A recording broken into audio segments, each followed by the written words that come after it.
भारी बारिश के बीच इंदिरा सागर बांध और ओमकारेश्वर बांध के गेट खोल दिए गए, जिससे निचले इलाकों में बाढ़ जैसे हालात बन गए हैं। नर्मदा के डाउनस्ट्रीम में जल स्तर तेजी से बढ़ रहा है।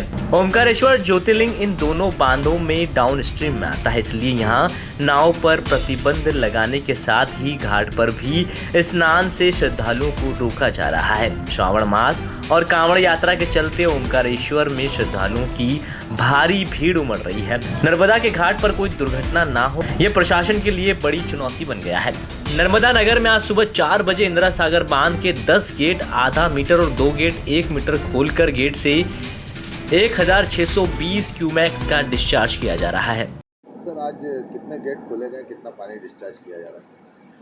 ये अभी 10 गेट आधा मीटर के और 2 गेट 1 मीटर खोल के हम लोग गेट से 1620 क्यूमेक्स का डिस्चार्ज कर रहे हैं। और मशीन से 8 मशीन चल रही हैं हमारी, और उनसे 1840 का डिस्चार्ज है। टोटल 3460 क्यूमेक्स का डिस्चार्ज अभी कर रहे हैं। सर, ये जो गेट कितने बजे खोले गए थे सर? सुबह ये सुबह 4 बजे खोले गए थे। और सर, क्या अलर्ट जारी किए गए हैं, किस प्रकार से चेतावनी दी गई है सर? देखिए, अभी 258 का लेवल हमें मेंटेन करना है इस महीने में। उससे बड़गी और तवा से पानी छोड़े जाने के कारण वो लेवल से ज़्यादा हम लोग पहुंच रहे थे। तो उसको मेंटेन करने के लिए और डाउन स्ट्रीम में फ्लड राउटिंग करने के लिए हम लोगों ने ये गेट खोले हैं। सर, क्या सूचना देना चाहेंगे निचले इलाकों में लोगों को आप? डाउन स्ट्रीम में थोड़ा पानी बढ़ेगा। ओंकारेश्वर में भी अभी सोमवार का भीड़ है, तो घाटों से दूर रहें, पानी के बीच में ना जाएं। इधर इंदिरा सागर बांध से पानी छोड़े जाने के कारण ओमकारेश्वर बांध जो डाउनस्ट्रीम में है, वहां भी जलस्तर लगातार बढ़ रहा है। यहां भी आज सुबह 6 बजे डैम के 23 रेडियल गेट में से 9 गेट खोल दिए गए। नमस्कार।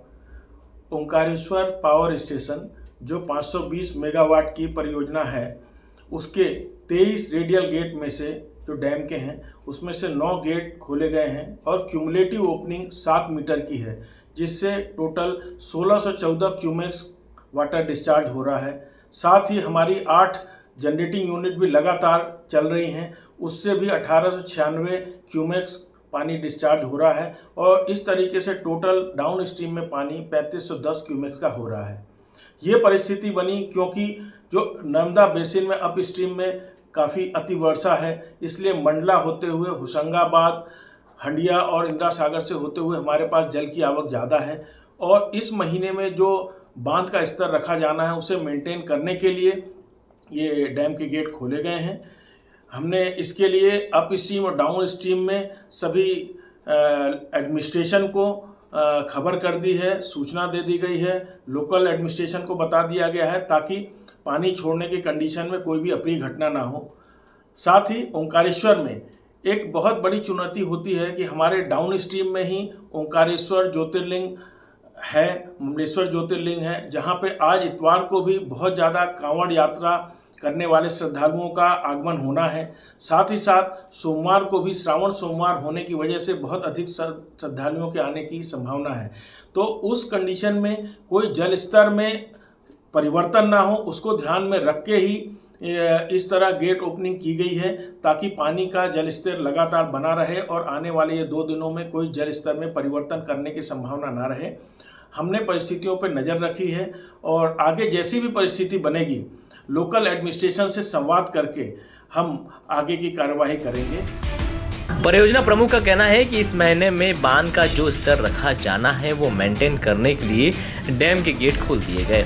ओमकारेश्वर में बहुत बड़ी चुनौती होती है कि डैम के डाउनस्ट्रीम में ही ओमकारेश्वर ज्योतिर्लिंग है, जहां सावन में बहुत ज्यादा श्रद्धालु आते हैं। सावन सोमवार की वजह से भी बहुत अधिक लोग यहां आते हैं।